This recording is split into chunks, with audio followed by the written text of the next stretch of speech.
Strategy ಬಿಟ್ಟು political stunts ಅಲ್ಲ. ಅವ್ರು ಮಾಡಿದ್ರು ನಾವು ಮುಂದುವರಿಸ್ತಾ ಇದೀವಿ ಅನ್ನೋದಲ್ಲ. ನನ್ನ ವಿಚಾರ ಒಂದು ನಿಮಿಷ ನಮ್ಮ ವಿಚಾರಧಾರೆ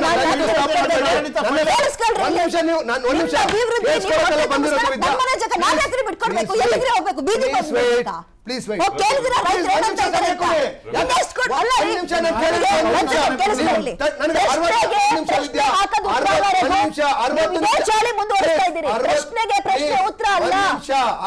ಸೆಕೆಂಡ್ ಮಾತಾಡ್ಕೊಡಿ, ನೀವು ಆಮೇಲೆ ಮಾತಾಡಿ ಪ್ಲೀಸ್, ಮಧ್ಯದಲ್ಲಿ ಬರಬೇಡಿ. 60 ಸೆಕೆಂಡ್ ಕೊಟ್ಟು ನನಗೆ ವ್ಯಾಲಿಡ್ ಉತ್ತರ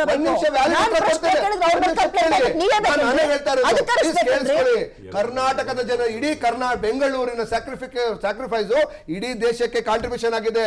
ಸರಿ ಸುಮಾರು 50 ಲಕ್ಷ ಜಾಬ್ಸ್ ಅನ್ನ ಕಳೆದ 20 ವರ್ಷ ಜನರೇಟ್ ಮಾಡಿದೆ ಬೆಂಗಳೂರು ಕನ್ನಡಿಗರಿಗೆ ಮಾತ್ರ ಅಲ್ಲ, ಇಡೀ ದೇಶಕ್ಕೆ ಜನರೇಟ್ ಮಾಡಿದೆ.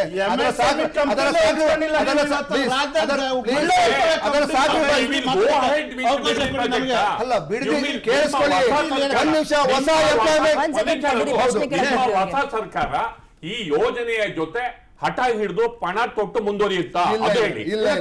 ಒಂದ್ ನಿಮಿಷ ಪ್ಲೀಸ್, ನೀವೆಲ್ಲ ಪ್ರಶ್ನೆ ಕೇಳಿದ್ರೆ ಉತ್ತರ ಕೊಡಕ್ ಸಮಯ ಕೊಡಿ. ನಾವು ಹಠ ಇಲ್ಲ. ರೈತರನ್ನ 80% ರೈತರು ಆಲ್ರೆಡಿ ಒಪ್ಕೊಂಡಿದ್ದಾರೆ. ಇನ್ನ 20% ರೈತರನ್ನ ಆಮೇಲೆ ಮಾತಾಡಕ್ ಬಿಡ.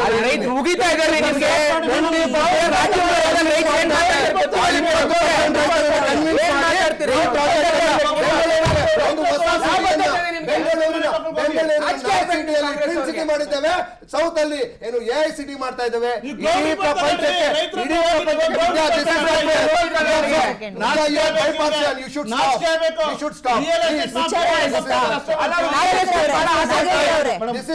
ಪ್ರಶ್ನೆ ಕೇಳಿದ್ದಾರೆ, ಸಮೀಪದ ಪ್ರಶ್ನೆ ಕೇಳಿದ್ದಾರೆ, ಉತ್ತರವಾಗಿ ಕೊಡಿ. ಪ್ರಶ್ನೆ ಹಾಕಿದ್ರೆ ಅಲ್ಲ ರೀ, ದಯವಿಟ್ಟು ನೀವು ತಾಳ್ಮೆಯಿಂದ ಕೇಳಿಸ್ಕೊಳ್ಳಿ. ರೈತರು 80% ಒಪ್ಕೊಂಡಿದ್ದಾರೆ, 20% ಕನ್ವಿನ್ಸ್ ಮಾಡ್ತೇವೆ. ಬೆಂಗಳೂರಿಗೆ ಬರ್ತೀರೇನ್ರಿ ರಾಮ್ ಬಿಡದಿ ಕಡೆಗೆ? ಒಂದ್ ನಿಮಿಷ, ಏನ್ ಯಾರನ್ನ ಚರ್ಚೆ ಮಾಡ್ತಾ ಇದ್ದೀರಾ?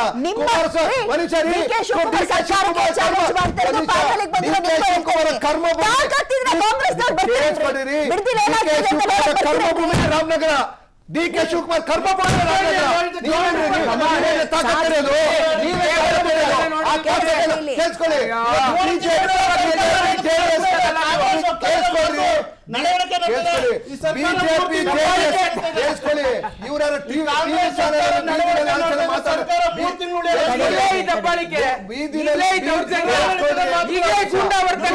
This is not fair. You are bipartition. I will question you directly. ವಿಸ್ತಾರ ನನಗೆ ಕಾಂಗ್ರೆಸ್ ಪಕ್ಷದ ವಿಚಾರಧಾರೆ ಹೇಳಕ್ ಅವಕಾಶ ಕೊಡಿಲ್ಲ ಅಂದ್ರೆ ವಯಾರು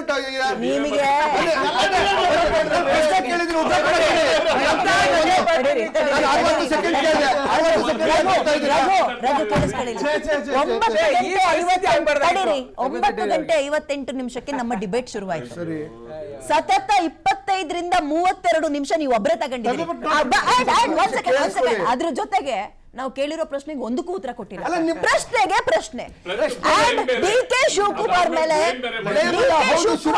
ಕೇಳಿಸ್ಕೊಳ್ರಿ, ಇಲ್ಲಿ DK ಶಿವಕುಮಾರ್ ಅವ್ರ ಮೇಲೆ ಇರೋ ಆರೋಪ ಏನೇಳಿ, ಇವ್ರು ಹಿಂಗ್ ಆರೋಗ್ಯಂಟ್ ಆದ್ರೆ ಉಳ್ಕೊಳಕ್ ಆಗಲ್ಲ, ಸಂಭಾಳಿಸ್ಕೊಂಡು ಹೋಗ್ಬೇಕು ಅಂತ. ಅಲ್ಲಿ ನೋಡಿದ್ರೆ DK ಶಿವಕುಮಾರ್, ಕೇಳಿಸ್ಕೊಳ್ರಿ, ಪ್ರಶ್ನೆ ಕಂಪ್ಲೀಟ್ ಮಾಡಕ್ ಬಿಡಿ. ಅಲ್ಲಿ ನೋಡಿದ್ರೆ DK ಶಿವಕುಮಾರ್ ಅವ್ರ ಮೇಲೆ ಆರೋಪ. ಸ್ಟುಡಿಯೋಗೆ ಬಂದ್ರೆ ನೀವು ಹಿಂಗೆ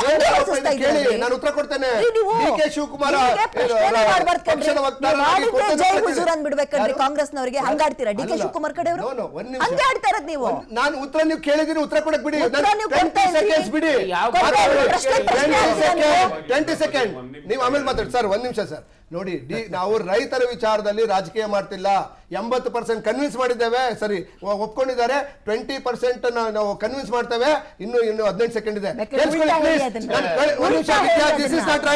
ಉಲ್ಟಾ ಹೇಳಿ. ಒಂದ್ ನಿಮಿಷ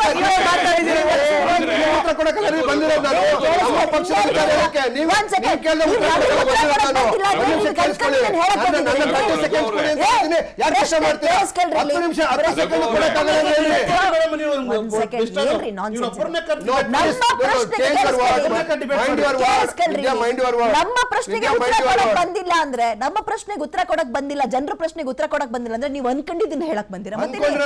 ಪ್ರಶ್ನೆಗೆ ಉತ್ತರ ಕೊಡ್ತಾ ಇದ್ದೀನಿ. ಇವತ್ತು ನಾರ್ತ್ ಅಲ್ಲಿ ಪಿನ್ ಸಿಟಿ ಮಾಡಿದ್ದೇವೆ, ಸೌತ್ ಅಲ್ಲಿ ಎ ಸಿಟಿ ಮಾಡಿದ್ದೇವೆ. ಇವತ್ತು ಬೆಂಗಳೂರಿನ ವಿಶ್ವ ಮಟ್ಟದಲ್ಲಿ ತೆಗೆದುಕೊಂಡು ಹೋಗಿದ್ದಂತ ಅವರ ಗರಡಿಲ್ ಬೆಳೆದಿರ್ತಕ್ಕಂಥ ಡಿ ಕೆ ಶಿವಕುಮಾರ್ ಅವರು ಇವತ್ತು ದೇಶಕ್ಕೆ ಪ್ರಪಂಚಕ್ಕೆ ಬೇಕಾಗಿರ್ತಕ್ಕಂಥ ಹೊಸ ಟೆಕ್ನಾಲಜಿಯ ಎಂಪ್ಲಾಯ್ಮೆಂಟ್ ಜನರೇಷನ್ ಮಾಡೋದಕ್ಕೋಸ್ಕರ AICT ಮಾಡ್ತಾ ಇದ್ದೇವೆ. ಕೆಲವು ರೈತರಿಗೆ ತೊಂದರೆ ಆಗ್ತದೆ, ಸ್ಯಾಕ್ರಿಫೈಸ್ ಆಗ್ತದೆ, ಅದಕ್ಕೇನ್ ಮಾಡ್ತಾ ಇದೀವಿ 35 lakhs ಇದ್ದಂತ ರೇಟ್ ಅನ್ನ 2 ಲಕ್ಷ ಮಾಡಿದೀವಿ. ಅವ್ರು ಹಾಳಾಗ್ಲಿ ಅಂತಲ್ಲ, ಅದೇ ದುಡ್ಡಲ್ಲಿ ತಗೊಂಡು ಪಕ್ಕದಲ್ಲ ಜಮೀನು ತಗೊಂಡು ವ್ಯವಸಾಯ ಮಾಡ್ಲಿ ಅಂತ ಹೇಳಿ. ಅರ್ಥ ಆಯ್ತಾ? ದೇವನಹಳ್ಳಿ ರಾಜಕೀಯ ಮಾಡಿದ್ರು ಬಿಜೆಪಿ ಅವರು. ದೇವನಹಳ್ಳಿ ರೈತರಿಗೆ ಇವತ್ತು ಗ್ರೀನ್ ಫೀಲ್ಡ್ ಮಾಡಿದೀವಿ. ಇವರೇ ಬಂದು ರಿಕ್ವೆಸ್ಟ್ ಮಾಡ್ತಾರೆ, ಕಾಲಕ್ಕೆ ಬೀಳ್ತಾರೆ, ಬೇಡ ತೆಗೆದ್ಬಿಡಿ ಗ್ರೀನ್ ಫೀಲ್ಡ್ ರೈತರು ಬೇಡ ಅಂತ ಹೇಳಿ ನಿಮ್ ಡಿಬೇಟ್ ಅಲ್ಲಿ ಅವಕಾಶ ಎಲ್ಲರಿಗೂ ಸೃಷ್ಟಿ ಮಾಡಿ.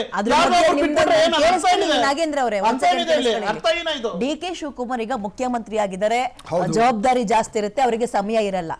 ನಾನು ಬಟ್ ಈ ಚಾಲೆಂಜ್ ನ ಕಾಂಗ್ರೆಸ್ ನಲ್ಲಿರುವ ಉಳಿದವರಿಗೆ ಮಾಡ್ತೀನಿ. ವಕ್ತಾರರೇ ಬನ್ನಿ, ನೀವು ನಾನೇ ಬರ್ತೀನಿ ಬನ್ರಿ. ಜೆಡಿಎಸ್ ಸಪೋರ್ಟ್ ಬೇಡ, ನಾನೇ ಬರ್ತೀನಿ ಬನ್ನಿ. ನೀವು ಚಾನಲ್ ನೀವು ಯಾವಾಗ ಬರ್ತೀರಾ ಬನ್ನಿ, ನನ್ನ ಕಾರ್ಯಕರ್ತರ ಜೊತೆ ನಾನೇ ಬರ್ತೇನೆ ಬನ್ನಿ. ನಾನೇ ಸರ್ಕಾರದ ಭಾಗವಹಿಸ್ತೀನಿ ಬನ್ನಿ. ನಾನು ತಾಕತ್ತಿದ್ರೆ ಬನ್ನಿ.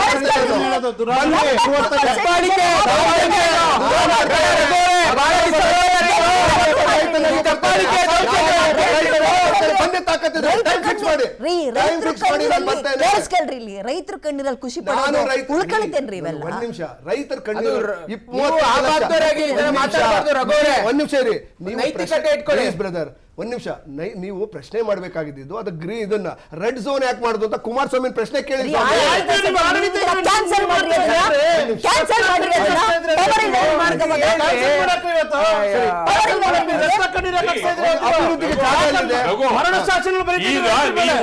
ನೀವು ಈ ಯೋಜನೆಯನ್ನ ಹಠ ಹಿಡಿದು ಮುಂದುವರಿಸ್ತೀರಾ? ಹಠ ಹಿಡಿದಲ್ಲ, ಕನ್ವಿನ್ಸ್ ಮಾಡಿ ದೇಶಕ್ಕೆ ರಾಜ್ಯಕ್ಕೆ ಬೇಕಾಗಿಲ್ಲ. ಹಠ ಹಿಡಿದು ಹಠ ಹಿಡ್ದಲ್ಲ sir. You will go head with this project 100% sir. ದೇಶಕ್ಕೆ ಎಂಪ್ಲಾಯ್ಮೆಂಟ್ ಜಾಗ ಬೇಕಲ್ಲ, ಎಲ್ಲಿ ಕೊಡ್ತೀರಾ? ಹೊಸ ಸಿಟಿ ಎಲ್ಲಿ ಮಾಡ್ತೀರಾ ನೀವು?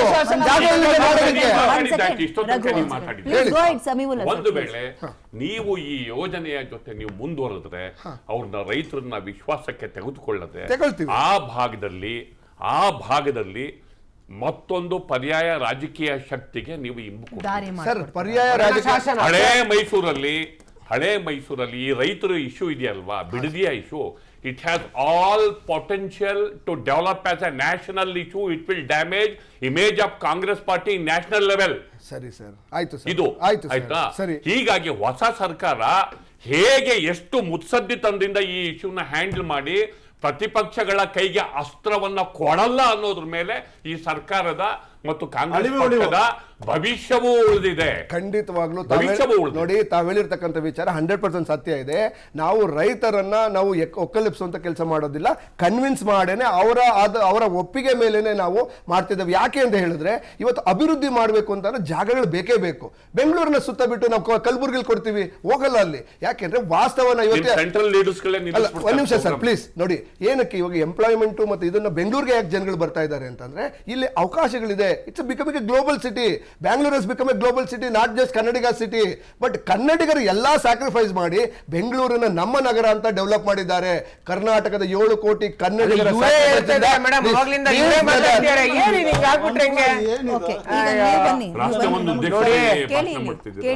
ಜನಪ್ರಿಯ ಯೋಜನೆಗಳು ಅಂತ ಬಂದಾಗ ನಿನ್ನೆ ಅನೌನ್ಸ್ ಮಾಡಿದ್ರು ಮಕ್ಕಳಿಗೆ, ಆದ್ರೆ ನಾನು ನಾಗೇಂದ್ರ ಅವರಿಗೆ ಪಾಸ್ ಮಾಡ್ಬಿಡ್ತೀನಿ. ಬಹುಶಃ ಕುಮಾರಸ್ವಾಮಿ ಅವರ ವಿಚಾರದಲ್ಲಿ ಒಕ್ಕಲಿಗ ಲೀಡರ್ ಯಾರು ಅಂದಾಗ ಒಂದ್ ಹೆಜ್ಜೆ ಹಿಂದಕ್ಕೆ ಸರಿದ್ರ ಆತಂಕ ನಿಮಗೆ ಕಾಡ್ತಾ ಇದೆಯಾ? ಮುಂದಿನ ದಿನಗಳಲ್ಲಿ ನಾವು ಗೆಲ್ತೀವ ಇಲ್ವಾ ಅನ್ನುವ ಆತಂಕ ನಿಮಗಿದೆಯಾ? ಹಾಗೇನು ಯಾಕೆ ಅಂತ ಕೇಳೋದಾದ್ರೆ ಡೆಫಿನೆಟ್ಲಿ ಮುಖ್ಯಮಂತ್ರಿ ಸ್ಥಾನ ಅತಿ ದೊಡ್ಡ ಹುದ್ದೆಗೆ ಡಿ ಕೆ ಶಿವಕುಮಾರ್ ಏರಿದ್ದಾರೆ. ಜಾತಿ ಅಂತ ಬಂದಾಗ ನೀವು ಮತ್ತೆ ಮಹಾನ್ ದೇವೇಗೌಡರ ಬಗ್ಗೆ ಏನು ಗೊತ್ತಿಲ್ಲ ಅಂತ ಆಯ್ತಲ್ಲ. ದೇವೇಗೌಡರು ಸನ್ಮಾನ್ಯ ದೇವೇಗೌಡರು ಸಿದ್ದರಾಮಯ್ಯನ ಡಿ ಕೆ ಶಿವಕುಮಾರ್ ನಾಯಕರು ನೋಡಿ ಪಕ್ಷ ಹುಟ್ಟಿಸಲಿಲ್ಲ. ಇವತ್ತು ಕಾರ್ಯಕರ್ತರು ಇದಾರಲ್ಲ, ಕಾರ್ಯಕರ್ತರು ನಿಷ್ಠಾವಂತ ಕಾರ್ಯಕರ್ತರು ಜೆಡಿಎಸ್ ಪಕ್ಷ 25 ವರ್ಷ ಬೆಳ್ಳಿಯ ಆಚರಣೆ ಮಾಡಿದೀವಿ. ಇಂತ 100 ಡಿ ಕೆ ಶಿವಕುಮಾರ್ ಅವ್ರು ಬರ್ತಾರೆ, ಇಂತ 100 ಸಿದ್ದರಾಮಯ್ಯ ಬರ್ತಾರೆ. ಜೆಡಿಎಸ್ ಪಕ್ಷ ಯಾವತ್ತೂ ಅಲ್ಲಾಡಲ್ಲ. ಆದರೆ ನೀವ್ ಹೇಳ್ತಾ ಇದೀರಾ ಇವತ್ತು ಒಕ್ಕಲಿಗರಲ್ಲಿ ಬಿಜೆಪಿ ಜೊತೆಗಿದಿರಲ್ಲ, ಜೆಡಿಎಸ್ ಪ್ರಾದೇಶಿಕ ಪಕ್ಷಗಳು ಕಂಡಿಲ್ಲ. ಅಲ್ಲ, ಇವತ್ತು ನಾವು ನಮ್ಮ ಕೆಲಸಗಳು ಬೇಕಾಗಿದೆ, ಅಭಿವೃದ್ಧಿ ರಾಜ್ಯದ ಅಭಿವೃದ್ಧಿ ಬೇಕಾಗಿದೆ, ರಾಷ್ಟ್ರದ ಅಭಿವೃದ್ಧಿ ಬೇಕಾಗಿದೆ. ನೋಡಿ ಮೇಡಮ್, ಅದನ್ನ ಹೇಳ್ತೀನಿ. ರಾಜ್ಯದ ಅಭಿವೃದ್ಧಿಗೆ, ರಾಷ್ಟ್ರದ ಅಭಿವೃದ್ಧಿಗೆ JDS ಯಾವತ್ತು ಮುಂದಿರುತ್ತೆ. ಅದಕ್ಕೋಸ್ಕರ ನಾವು ಅಭಿವೃದ್ಧಿ ಮುಖ ನೋಡ್ತಾ ಇದೀವಿ ಹೊರತು ಅಭಿವೃದ್ಧಿ ನಾವು ಹಿಂದೆ ಮುಖ ಮಾಡಿಲ್ಲ. ಇವತ್ತು ನಿಮ್ದೊಂದು ಪಾಯಿಂಟ್ ಏನಂದ್ರೆ ಅವ್ರು ಒಕ್ಕಲಿಗರು CM ಆಗ್ಬಿಟ್ಟಾರೆ, JDS ಪಕ್ಷದಲ್ಲಿರೋ ಒಕ್ಕಲಿಗರೆಲ್ಲ ಹೋಗ್ಬಿಡ್ತಾರೆ. ಎಲ್ಲಿಗೆ ಹೋಗ್ತಾರೆ ಮೇಡಮ್? ನಿಷ್ಠಾವಂತ ಕಾರ್ಯಕರ್ತಿದಂತ JDS ಪಕ್ಷ ಅದು. ಇವತ್ತು ಸಿದ್ದರಾಮಯ್ಯ ಹುಟ್ಟಾಕಿದ ಪಕ್ಷ ಅದನ್ನ ಇದ್ರದ್ದು JDS ಪಕ್ಷ. ಜಮೀರ್ ಹುಟ್ಟಾಕಿದ್ದಾನೆ ಇದ್ರೆ ಅದು JDS ಪಕ್ಷ. ಜಮೀರ್ ಅಹಮದ್ ಹುಟ್ಟಾಕಿದ ಪಕ್ಷ ಇದ್ರೆ ಅದು JDS ಪಕ್ಷ. CM ಇಬ್ರಾಹಿಂ ಹುಟ್ಟಾಕಿದ ಪಕ್ಷ ಇದ್ರೆ ಅದು JDS ಪಕ್ಷ. ನೂರಾರು ನಾಯಕರು ಹುಟ್ಟಾಕಿದ ಪಕ್ಷ ಏನಿದ್ರೆ JDS ಪಕ್ಷ. JDS ಪಕ್ಷಕ್ಕೆ ಏನು ಆಗಲ್ಲ. ಇವತ್ತು ನಾವು ಮುಖ್ಯಮಂತ್ರಿಯಿಂದ ಬದಲಾವಣೆ ಬಯಸ್ತಿರೋದು ರಾಜ್ಯಕ್ಕೆ.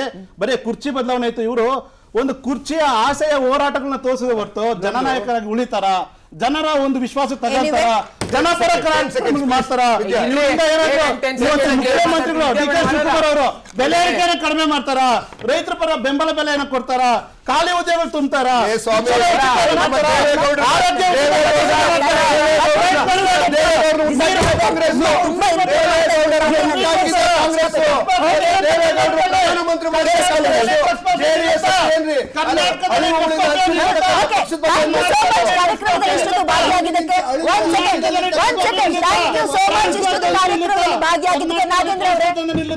ಕಂಗ್ರಾಚುಲೇಷನ್ಸ್ ನಿಮಗೆ ಅತಿ ಹೆಚ್ಚು ಸಮಯವನ್ನ ನೀವು ತಗೊಂಡಿದ್ದಕ್ಕೆ ಕಂಗ್ರಾಚುಲೇಷನ್ಸ್ ಅಂತ ಹೇಳ್ತಾ ಕಾರ್ಯಕ್ರಮ ಮುಗಿಸ್ತಾ ಇದೀನಿ. ನೋಡ್ರಿ, ಇಲ್ಲಿ ಈ ಹೊಸ ಸ್ಪೀಡ್ ಬೇಕು ಅನ್ನುವ ನಿರೀಕ್ಷೆಯಲ್ಲಿ ಜನ ಇದ್ದಾರೆ. ಉಳ್ಕೊಂಡಿರೋದು ಇವರಿಗೆ ಕೇವಲ 1 ವರ್ಷ. 1 ವರ್ಷದಲ್ಲಿ ಏನು ಮಾಡ್ತಾರೆ, ಹೇಗೆ ಮಾಡ್ತಾರೆ ಅನ್ನುವಂಥದ್ದು ಆಡಳಿತವನ್ನ DK ಶಿವಕುಮಾರ್ ಮುಂದೆ ಇರುವಂತಹ ಚಾಲೆಂಜ್ ಒಂದು. ಎರಡನೇದು, ಅದೇ 1 ವರ್ಷ ಬಿಜೆಪಿಗೂ ಕೂಡ ಇದೆ. ನೀವು ಹಿಂಗೆ ಯಾವ ಹೋರಾಟಗಳನ್ನು ಲಾಜಿಕಲ್ ಎಂಡಿಗೆ ತಗೊಂಡು ಹೋಗದೆ ನೀವು ಮನೆಯಲ್ಲೇ ಕಿತ್ತಾಟ ಮಾಡ್ತಾ ಇದ್ರೆ ಅಗೇನ್ ಬರ್ದಿಟ್ಕೊಳ್ಳಿ, ನೀವು ವಿರೋಧ ಪಕ್ಷದ ನಾಯಕ ಯಾರು ಅಂತ ಮುಂದಿನ ಸಲವೂ ಕೂಡ ಹುಡುಕೊಂಡು ಕೂರುವ ಪರಿಸ್ಥಿತಿ ಬರುತ್ತೆ. ಇದರ ನಡುವೆ ಆರಂಭದಲ್ಲಿ ನಾನು ಹೇಳ್ದಂಗೆ ಇದು ಹೊಸ ಬಾಟಲ್ ಹಳೆ ವೈನು ಅನ್ನೋ ರೀತಿಯಲ್ಲಿ ಆಗ ಕೂಡ್ದು. DK ಶಿವಕುಮಾರ್ ಅವ್ರ ಮೇಲೆ ನಿರೀಕ್ಷೆಗಳು ಜಾಸ್ತಿ ಇದೆ. ಏನೋ ಜೆನ್ಜಿ ಅಂದ್ರು ನನ್ನ ಯಾವ ಹೊಸ ಮುಖಗಳನ್ನು ನೋಡ್ಲಿಲ್ಲ. ಹಳೆ ತಲೆಗಳನ್ನ ತಂದು ಅಲ್ಲಿಗೆ ಜೆನ್ಜಿ ಅಂತ ಲೇಬಲ್ ಹಚ್ಚಿದ್ರು ಕೂಡ ವರ್ಕ್ ಆಗಲ್ಲ. ಎರಡನೇ ಪಟ್ಟಿಯಲ್ಲಿ ಯಾರೆಲ್ಲ ಇರ್ತಾರೆ, ಹೇಗೆಲ್ಲ ಕಾರ್ಯನಿರ್ವಹಿಸ್ತಾರೆ, ಯಾರ ಬಡದವ್ರು ಇರ್ತಾರೆ, ಇವು ಕೂಡ ಸದ್ಯಕ್ಕೆ ಚಾಲೆಂಜ್ ಆಗಿದೆ ಅಂತ ಹೇಳ್ತಾ ಕಾರ್ಯಕ್ರಮ ಮುಗಿಸ್ತಾ ಇದ್ದೀನಿ. ನೋಡ್ತಾ PNS ವಿಸ್ತಾರ, ನಿಖರ ಮತ್ತು ಜನಪರ. Thank you.